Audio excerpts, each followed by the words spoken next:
Hi friends, இன்னைக்கு நம்ம ரோஜாஸ் கிச்சன்ல செய்யற ரெசிபி வந்து சக்கரவள்ளி கிழங்குல ஸ்நாக்ஸ் தான் செய்யறோம். வாங்க பாத்துடலாம். சக்கரவள்ளி கிழங்கு நல்லா துருவிட்டு எடுத்து வச்சிருக்கீங்க. ஒரு பவுல் சேர்த்துக்கலாம். நாட்டு சக்கரை 2 ஸ்பூன் சேர்த்துக்கலாம். கொஞ்சமா 1 ஸ்பூன் சோளா மாவு, கொஞ்சமா நைஸ் உப்பு சேர்த்து நல்லா பிசைஞ்சுக்கலாங்க.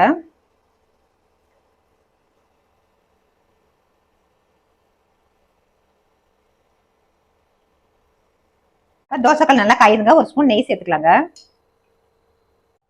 இப்ப நம்ம சக்கரவள்ளி கிழங்கையும் நாட்டு சக்கரையும் சேர்த்து வச்சிருக்கோம்ல, அதை நல்லா உருட்டிட்டு தோசைக்கல்ல தட்டி எடுத்துக்கலாங்க.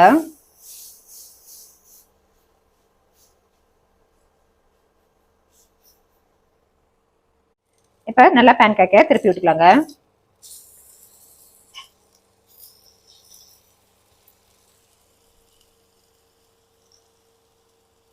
இப்ப நம்ம செஞ்ச சக்கரவள்ளி கிழங்கு ஸ்நாக்ஸை பிளேட்டுக்கு மாத்திக்கலாங்க. நம்ம செஞ்ச ஸ்வீட் பொட்டேட்டோல ரொம்பவே மறந்து போன ஸ்நாக்ஸுங்க. முன்னாடிலாம் இதுதான் அதிகமா செஞ்சு சாப்பிடுவோம். இப்பெல்லாம் யாருமே செய்யறது இல்லை. இந்த மாதிரி ஈஸியா செஞ்சு கொடுத்தீங்கன்னா எல்லாருமே சாப்பிடுவாங்க. ரொம்பவே டேஸ்டானது, ரொம்பவும் சத்தானது. நீங்களே இதே மாதிரி ஒரு முறை ட்ரை பண்ணி பாருங்க.